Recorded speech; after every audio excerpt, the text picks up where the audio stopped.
Billion ബീസിൽ കള്ളപ്പണ ഇടപാടും തട്ടിയത് 150 കോടി. Audio പുറത്ത്. ഇരിങ്ങാലക്കുടയിലെ ഷെയർ ട്രേഡിംഗ് തട്ടിപ്പ് നടത്തിയ ബില്യൺ ബീസിൽ കള്ളപ്പണ ഇടപാട് നടന്നതായി സൂചന.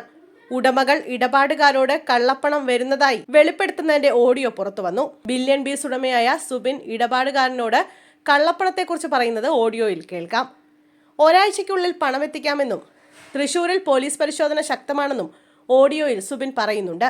തട്ടിപ്പിലൂടെ ബില്യൺ ബീസിന്റെ തട്ടിപ്പുകാരായ കോമ്പാറ ബ്രദേഴ്സ് 150 കോടി തട്ടിയെന്നാണ് വിവരം. തട്ടിപ്പിനിരയായവരിൽ ഭൂരിഭാഗവും പ്രവാസികളാണെന്നാണ് പോലീസ് പറയുന്നത്. വിദേശത്ത് ജോലിയെടുത്ത് ലഭിച്ച പണം സുരക്ഷിതമായി കൂടുതൽ ലാഭത്തിൽ നിക്ഷേപിക്കുക എന്ന ലക്ഷ്യവുമായാണ് പ്രവാസികൾ ട്രേഡിംഗ് സ്ഥാപനമായ ബില്യൺ ബീസിൽ നിക്ഷേപിച്ചതെന്നും പോലീസ് പറഞ്ഞു.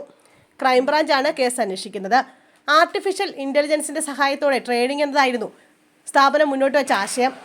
നൂതനാശയങ്ങൾ മുന്നോട്ട് വെച്ച് നിക്ഷേപകരെ ആകർഷിക്കുക എന്ന തന്ത്രമാണ് ഉടമകൾ സ്വീകരിച്ചത്. സംസ്ഥാനത്തിന് പുറത്തേക്ക് കടന്ന പ്രതികളായ ബിബിൻ, ഭാര്യ ജൈത, ബിബിന്റെ സഹോദരൻ സുബിൻ എന്നിവരെ കേരളത്തിലെത്തിക്കാനുള്ള നീക്കങ്ങൾ ആരംഭിച്ചു കഴിഞ്ഞു.